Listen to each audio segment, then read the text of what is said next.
السلام عليكم.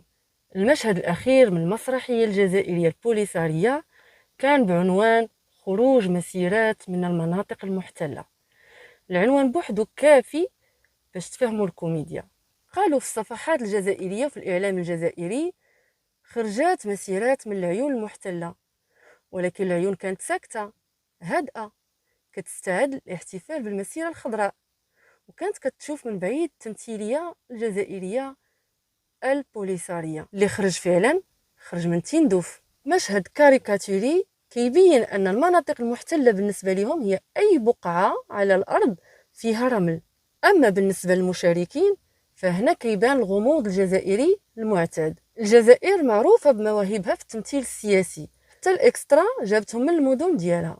حركة الطيران في الجزائر كانت غير عادية، رحلات كثيرة من داخل الجزائر نحو تندوف، والنتيجة جمهور مستورد. هي الدولة الوحيدة اللي كتستورد الشعب باش يديروا عندها مسيرة شعبية هي الجزائر. كيضحك أكثر هو أنه بالرغم من هذا المجهود كامل العدد بان قليل وضعيف، ما يديرش حتى حي صغير. فبالأحرى دولة الإعلام الجزائري كالعادة حاول يصور من زوايا إبداعية باش يبان العدد كتير، كاميرا من الفوق، لقطات مقربة، وحتى بعض الفوتوشوب دبلوماسي. باختصار الجزائر البوليساريو في مرحلة آخر محاولة قبل الإغماء السياسي. وباش نفهموا أكثر منين جات هاد الجماهير الغفيرة نرجعوا لهاد الصور المنشورة عبر الفيسبوك. الصور كتبين حركة غير عادية من الجزائر نحو تندوف ساعات قبل المسيرة. طائرات جاية من وهران، من تلمسان، من الجزائر، كلها نحو تندوف. الجزائر بدل ما تنقل المواطنين ديالها عبر الطائرات باش يخدموا ويتعالجوا، كتنقلهم عبر الطائرات باش يديروا مسيرة شعبية في الصحراء اللي هما ما عايشينش فيها أصلا.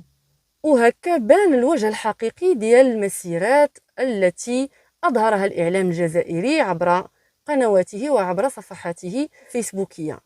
لا شعب، لا عفوية، لا مطالب، غير تنظيم عسكري بوجه مدني ممول من الفوق. والنتيجة رغم الطائرات، رغم التنظيم، رغم كل السينوغرافيا، العدد بان قليل. يعني حتى الطائرات ما قدرش ترفع مشروع البوليساريو، فكيفاش غادي ترفعوا السياسة؟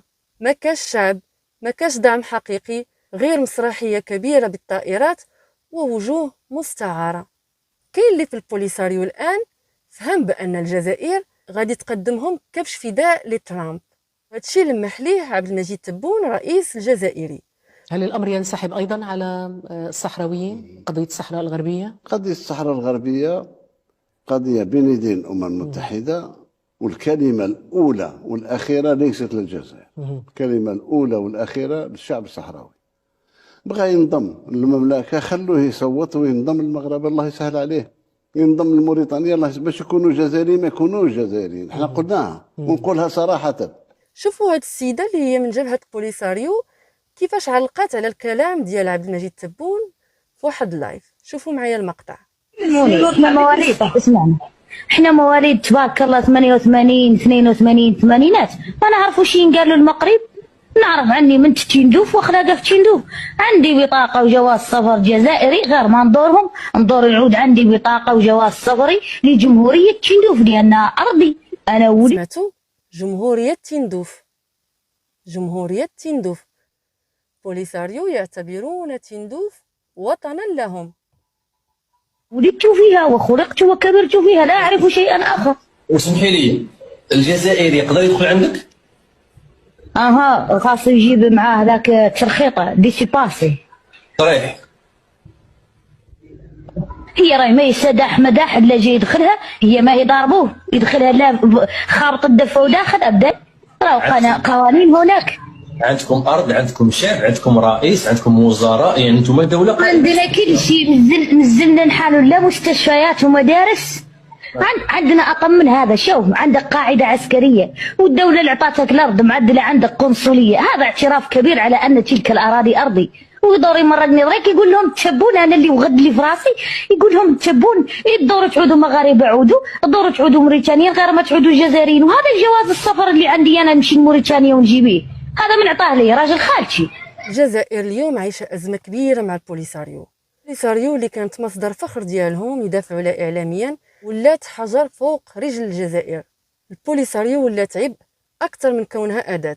وقت اللي كانوا فيه مشروع ثوري ولاو مجرد ورطة سياسية. باختصار البوليساريو اليوم ولاو مشكل قبل ما يكونوا قضية، والجزائر كتبحث على مخرج حفاظا على ماء الوجه. هنا كيكون الفيديو ديالنا سالا، نتمنى يكون نال إعجابكم، نتمنى نلقاكم في فيديو قادم إن شاء الله. دمتم في رعاية الله وحفظه، وإلى اللقاء إلى فيديو قادم بحول الله. نعم. شكرا على المشاهدة. إذا أعجبكم الفيديو لا تنسوا أن تضغطوا على زر الإعجاب، لا تنسوا أن تشتركوا كذلك في القناة، ولا تنسوا أن تفعلوا الجرس حتى يصلكم كل جديد. دمتم في رعاية الله وحفظه، وإلى اللقاء إلى فيديو قادم بحول الله.